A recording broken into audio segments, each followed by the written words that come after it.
Guys, and welcome back to another episode of Rebuilding Stockport. Today, a little bit different. We're going to be doing a cup match against Millwall in the Carabao Cup. Oh, Millwall are in the Championship. Why did I think they were in League One? That's weird. They nearly got promoted last year. What am I even talking about? I must have misread it when I was looking at it. Yeah, so we've got Championship Millwall at home in the League Cup. Gonna be difficult. No two ways about it. We've also got Swindon Town in the league after that, so that should be quite a tough one as well. Chesterfield, one of our rivals at the top at the moment, got thumped for 7 at home by West Brom yesterday in the Cup, so that can't have done their confidence any good. But I thought we'd have a quick look at Bruno Bridges as he continues to improve quite nicely. He's 19 years old now. His fullback here, he's getting better at learning this role. It's his dribbling that's really letting him down there. Composure's not fantastic either, but he is slowly getting there, and his physicals are really, really improving for someone who is still only 19 years old. He is holding down a place in the team, as you can see from the league appearances. 2 appearances from the start, 2 off the bench, and an average of a 7.23. For me, that is showing he has some real defensive nous, and I think that's kind of helped us when you consider that we've been so good defensively, and maybe Bruno Bridges is contributing to that in some way. That's very nice. He is listed for loan, but we've actually weirdly not had any bids for him. Obviously, we're not in the... Well, we actually know. We are still in the loan window, but we didn't have any before. Kind of interesting that. Don't matter, though. I would reject them anyway. I might even take him off of that. But you'll also be pleased to know he is currently our highest-rated player in terms of average rating across the team so far, which is very, very, very impressive for me, for this youngster to be putting in those performances. And it's kind of gone under the radar a little bit. He's just been putting in solid defensive performances. 1 Man of the Match award as well in there. I can't remember which game that was, but hey, I don't even care. I think it might have been the one... It might have even been against Bradford. I don't know. I wasn't paying that much attention. But there we go. Great performances so far this season from Bruno Bridges, and long may it continue. I hope that he'll stay with us for quite a few seasons. It's still saying 5 stars, which is beneficial. Maybe he's like championship quality for all we know. I mean, he's getting called up to the Portuguese under-21s. Well, he did. He hasn't been for a while, which is weird, considering they are doing call-ups at the moment. And in fact, Belic has been called up to the Serbian under-21 squad, which is quite nice. But it is weird that Bruno Bridges has kind of been forgotten. It's almost as if perhaps he's not as good as we thought. But still, he's a legend in my heart, and that's what really matters. And when I say quickly, I really do mean quickly. This was dreadful. My God. This was a boring-ass game. Trying to think if there was even any chances. We had... Duxbury created 1 chance, I think. I can't even remember who it was for. And Exeter had 1 chance, which they absolutely should have put away. Like, it was one of those ones where they're clean through on goal. And a wonderful save from Moulton. Once again, kept us in the game. It's another clean sheet. But again, it's another game where we failed to score or look a bit leggy in those positions. But it's another point. And you can't really argue with that. 1 goal conceded in 6 matches in this division does, to me, suggest that we're doing quite well defensively. Bruno Bridges put in a 7, even in this game. Duxbury was man of the match again. I think that's not his first this year. It definitely suggests that we've got some real defensive fortitude this year, which is almost... We've always been good defensively, though. It's just weird to see how good we've suddenly gotten. And I think the likes of Feeney and Gray and having all these new centre-back options really has helped us. Even Cameron John's done all right when he's coming, but Feeney and Gray particularly have played reasonably well, ignoring how Feeney played in this game, of course. And amazingly, that point actually moved us up 1 spot into 3rd in the league, because who was it? I think Chesterfield lost or something like that. Someone lost, obviously. And Port Vale got thumped 4-1 by Oldham, which was a bit of a surprise. They were in a position... Where even are Oldham? The 10th. So that was a bit of a surprise. I figured Port Vale would probably win that and go a few points clear at the top, but they didn't, and the league is very, very tight, and we're still right in there, though. And 5 clean sheets for Lewis is incredible, and long may he continue to be that man. Maybe he can do it again today against 16th place Swindon, but today it's all about Millwall, and that's what we've got to get into. Yeah, goals from corners, just looking at this, we've got 1 so far. But Chesterfield have already scored 6 goals from corners in 6 matches. I don't think we're going to be near the top of this chart this season, lads. It doesn't seem that way anyway. It has just been really nice to be able to rotate the players around so much. In the last game against Exeter, we played Di Maio and Belic in the team. It was nice to have that as an option. Bruno Bridges is still amazingly not looking too bad. Duxbury, again, not looking too bad either. These two, I think, have we had a slight break? It doesn't feel like it to me. But I think John Gray might have to be the one that drops out this time.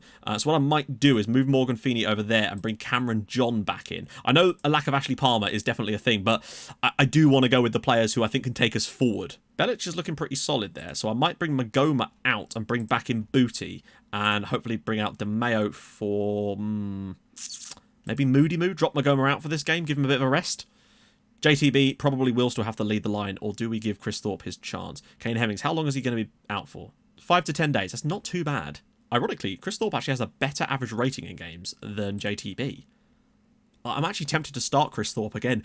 Give him his chance while we've got a lack of players. It's in the Cup. It's a game I'm not expecting to win. I'm more interested in the Swindon one, really. Although, a little bit of a cup run in the League Cup might be quite interesting. I'm not sure. So on the bench, Lewis, Magoma, Anthony, Gray, Shadipo. Oh, wait, hang on. Shadipo should probably come back in, really, shouldn't he? I've just realised I've played Darren Stevenson for more than one game in a row now. I only brought out Shadipo so that he could have a little bit of a rest, and now he's missed 2 games. So, yeah, he's definitely starting today. Despite that, games missed. He must maybe come off the bench or something. I don't know. Still high, and that's a bit concerning.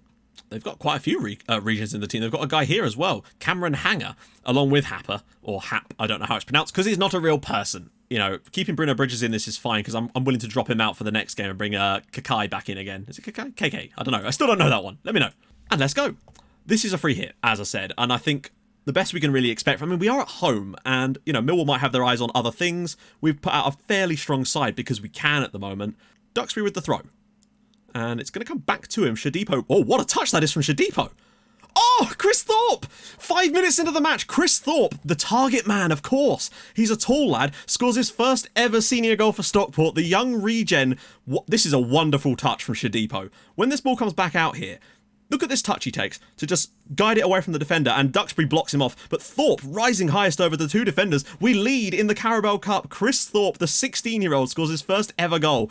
Oh, now I'm happy. I'm glad we started Chris. In fact, it'd be fair to say that our run in the our cup runs have been pretty much non-existent, other than the FA Trophy, FA Cup, and well, we weren't in the League Cup, were we, Matt?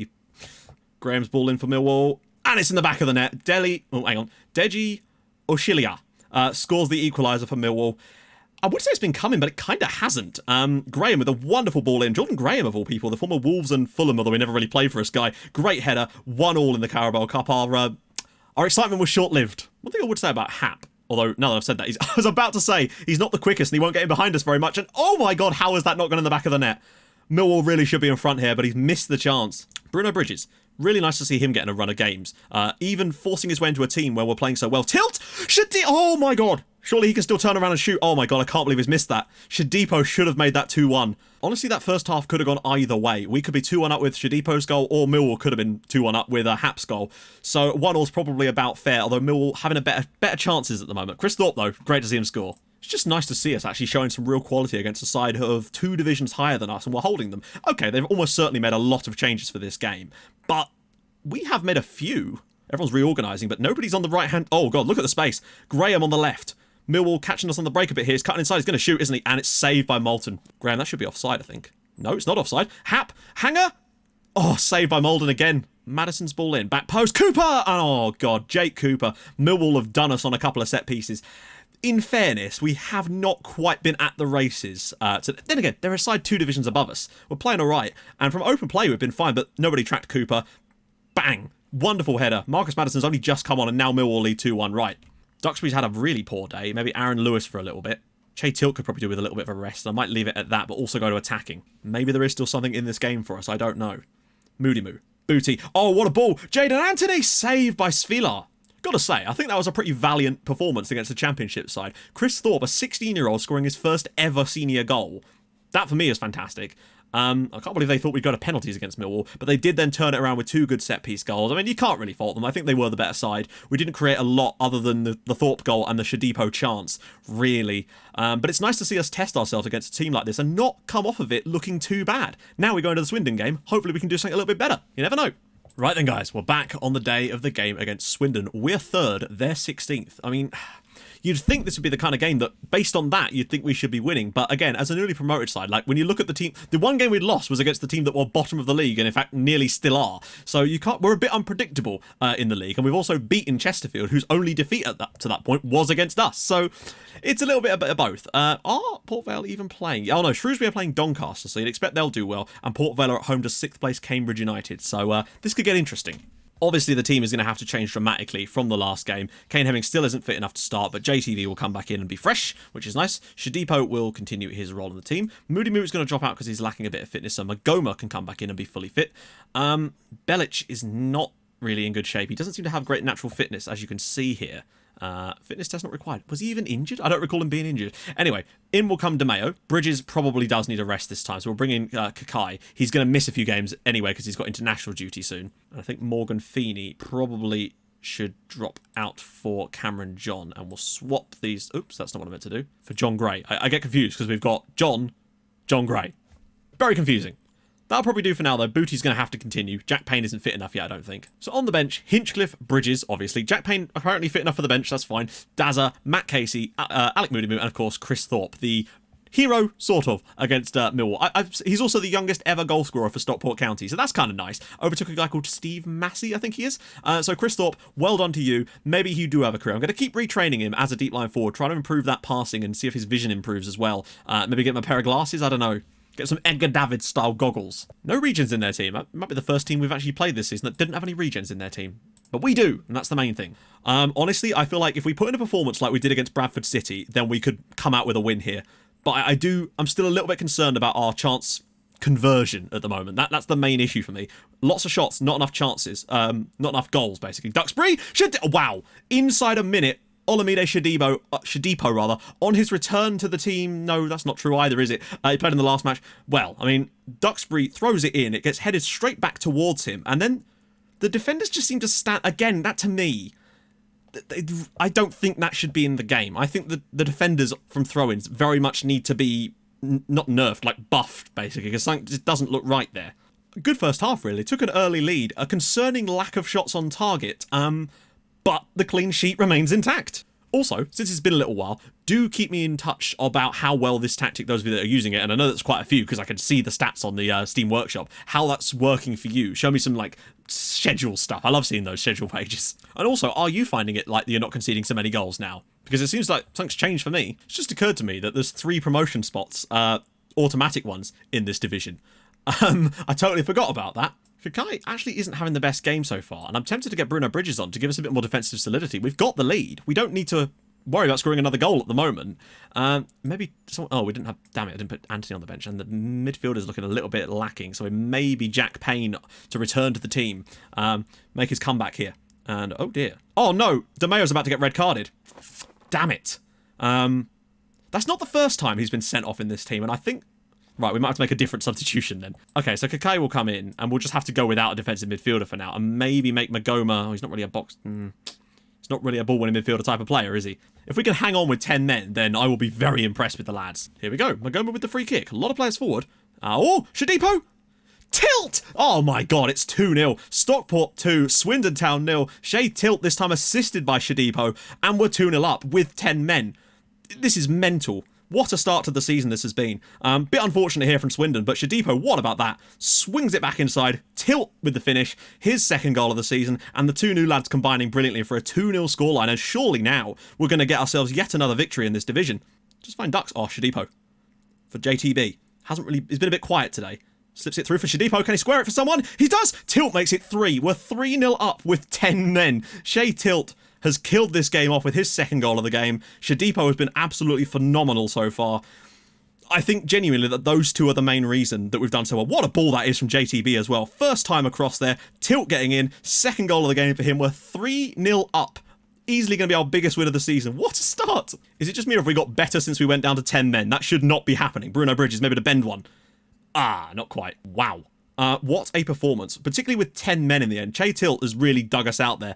Barnet up into 12th now, so both of the newly promoted sides doing a pretty decent job so far this season. There's the final whistle. Stockport 3, Swindon Town 0. Goals from Shadipo and 2 for Che Tilt in 2 minutes. Give us a very comfortable win. You got to say we deserved it. Moulton didn't even get called into action. I think 1 save in the entire game for him is looking so good defensively. I don't know what's changed. It has to be the new defenders. Bruno Bridges, seriously, seems to be making a huge difference as well when he plays.